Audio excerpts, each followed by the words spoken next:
یہ جو اگلا فیز ہے اس میں ہم نے آزادی تحریک پہ پورا زور لگانا ہے. میں انشاءاللہ چند دنوں میں ڈیٹ دینے لگا ہوں. ہم صرف اپنے وکلا سے کنفرم کر رہے ہیں کہ ہم ایک قانون کے اندر رہتے ہوئے ان سے پرمیشن مانگ رہے ہیں. جیسے ہمیں یہ پرمیشن ملتی ہے اور یہ زیادہ دیر نہیں ہے، میں آپ کو ابھی کال دوں گا. بہت بڑا اس ملک کی تاریخ کا انشاءاللہ سب سے بڑا ہم ایک احتجاجی پروٹیسٹ کریں گے. یہ ہمارا رائٹ ہے. ہم ساروں میں نے تنظیموں کو کہا ہوا کہ اس کی تیاری رکھیں.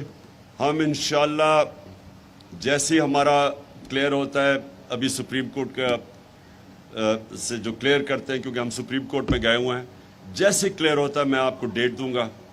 میں سب کو چاہتا ہوں آپ جتنے بھی ڈیلیگیٹس بیٹھے ہوئے اپنے علاقوں میں تیاری کریں، کیونکہ میں اس کو یہ نہیں سمجھتا ہم پالیٹکس کر رہے ہیں. میں اس کو یہ سمجھتا ہوں کہ یہ ہم اپنے ملک کے لیے جہاد لڑ رہے ہیں. آزادی، ایک مسلمان جب اپنی آزادی کے لیے کھڑا ہوتا ہے وہ جہاد ہوتا ہے. اور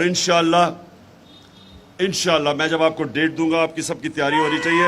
میں جب ابھی ختم کر رہا ہوں، بس قادری صاحب آپ آ کے وہ جو ہندوستان میں ہمارے نبی صلی اللہ علیہ وسلم کی شان میں گستاخی ہوئی اس کے اوپر ایک قرارداد پاس کریں گے. لیکن میں آخر میں صرف یہ کہنا چاہتا ہوں، آپ کی بہت بڑی ذمہ داری ہے. واحد پارٹی ہے جو اس ملک کو اکٹھا رکھ سکتی ہے.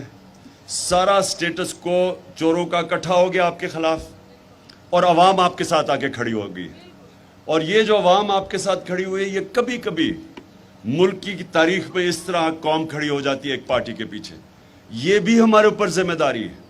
اور انشاءاللہ میرا یہ ایمان ہے کہ آنے والے دنوں میں ہم ہی وہ پارٹی بنیں گے جو اس ملک کو حقیقی آزادی اور حقیقی جمہوریت کی طرف لے کے جائیں گے.